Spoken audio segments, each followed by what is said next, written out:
here's what's going to happen. I'll just hypothesize for a second. I'm probably going to be completely wrong. And then, of course, this is recorded so everyone knows how wrong I was. Or maybe I'm right, and then this will go down in history. I think there's going to be a single breakout success game, like League of Legends style success, that basically causes a lot of mainstream gamers to reassess their FUD. When they fall in love with this game, and it might be the Harvest, right? It might be like literally the one that's about to launch, or it might be 5 years away, but it's going to be there and it's going to be built on blockchain. And those players who maybe at one point were FUDing crypto and maybe even vocally are going to have an oh shit moment themselves. And they're going to say, oh, wow, like this is awesome. I can take this asset out and it's mine. I could do something with it. I can sell it. I could lend it. I can buy assets to play this game. It feels like what a game should have been. It's open. And then I think they're going to say, oh, I appreciate the fact that this is crypto. And they don't necessarily call themselves crypto fan. They call themselves fan of the game. I mean, it makes intuitive sense to me. Gamers have been buying digital assets for as long as computer games have existed. And so that's the hard part. That's the hard mental leap to make, which is this digital asset worth something?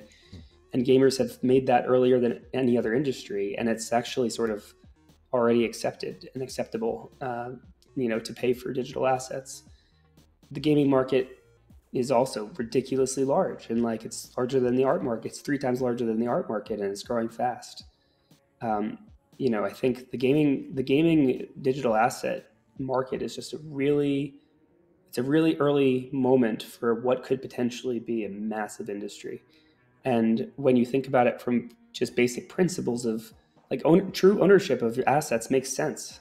And there's a lot of questions. There's a lot of difficult questions we have to sort through, about like exactly what the best uses of crypto are inside a game and what's a sustainable token economic model. And, there's definitely a lot of game studios that are doing it for the wrong reasons. Like in any new industry, you have good actors and you'll have bad actors. Right. But if you believe that the fundamental technology represents like an obvious upgrade to gaming assets, and we do, then it's pretty obvious why Fractal wants to focus. Now, actually, like that takes some serious conviction. I'm not going to lie, because most of the market right now is in these complete like degen use cases, right? Most people are flipping NFTs, and like that's the game. Right. And that is it's a fun game, right? You guys probably have played it. I've played it too. Of course. But it's not what gaming is. Gaming starts with a really fun to play game, and then giving people an open economy who want to interact with that game. But it has to start with the game. It doesn't start with the economy. I mean, there have been examples like Axie Infinity, which have sort of started with economy. I don't know, maybe they didn't actually set out with that in mind, but it certainly became about the economy like pretty fast, right? And how many people out there are actually playing Axie Infinity for fun? I'm pretty sure 0 people. So they're literally in the news trending on Twitter right now about this exact topic. I think Bloomberg's blowing them up. So about like how the transition to fun now is the big thing because the financial part basically dropped out. Yeah. So, but that's a tangent. If you don't have fun, then what you have is a Ponzi scheme, basically, because you need to have people, sticking around in your economy, coming back for reasons other than just to make money, or else it just doesn't work. Yeah. So, I think that, but it's really like, I don't pretend to have all the answers about what crypto gaming looks like though, because like I've read a lot of articles, there's a lot of like thinkers in the space, and there's a lot of smart people like dissecting what crypto games mean and the right way to do this stuff. I just feel like we're in such early innings that it's hard to know, truly. I think like Axie Infinity woke us up to the potential for this interesting thing to happen, and Stepin has done the same. But each one sort of is experimenting with a different thing, and after some time, I think there's going to be some obvious ways to do this, and I don't know if anyone knows that right now. Crypto is very financial in nature, or at least it is today. I think there'll probably be less financial versions of applications of crypto in the future, but right now it's very financial. So it's no surprise that crypto games sometimes have that spin. But it's interesting because that might actually make the game playable, at least but it's an honest version of itself. It's not trying to pretend to be fun to play. What it's doing, it's fun to play, but it's because of the earning potential of it. Yeah, there's a risk or something on the line for it.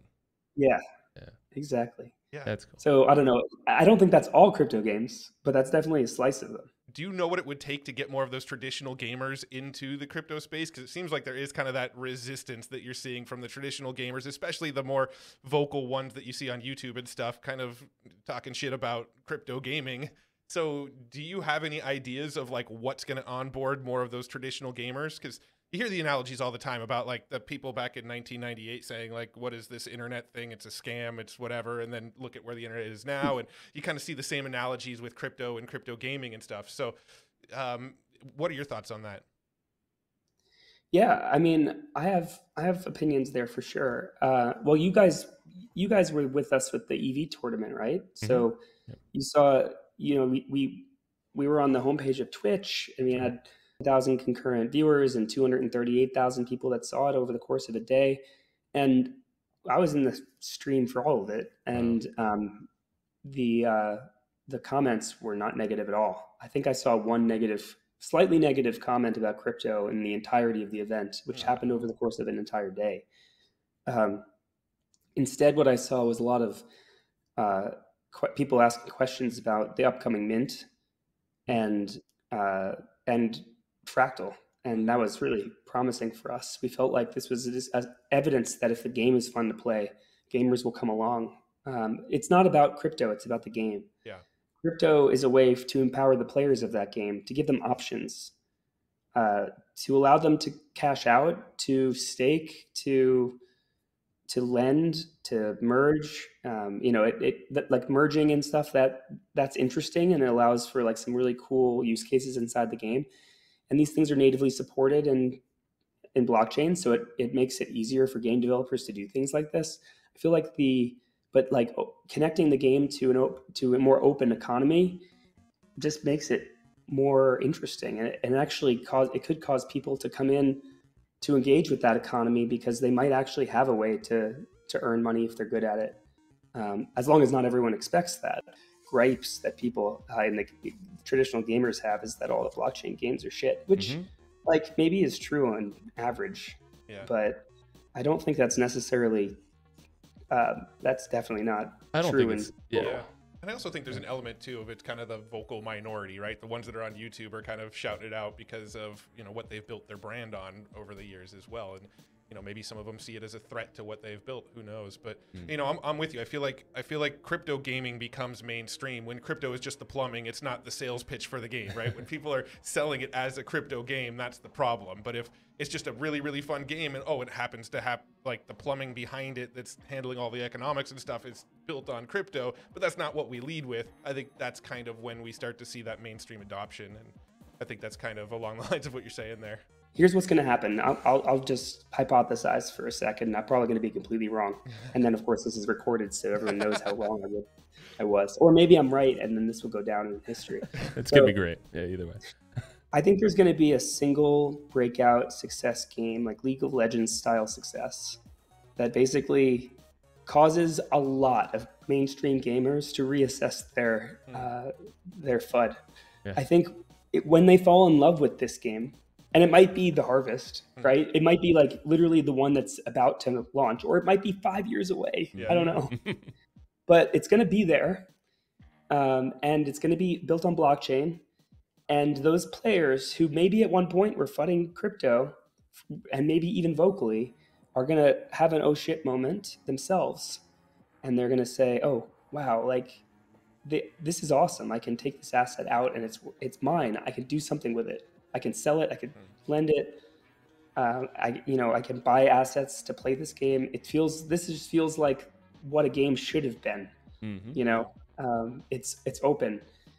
And then I think they're going to say, oh, I appreciate the fact that this is crypto. And they don't necessarily call themselves crypto fan. They call themselves fan of the game.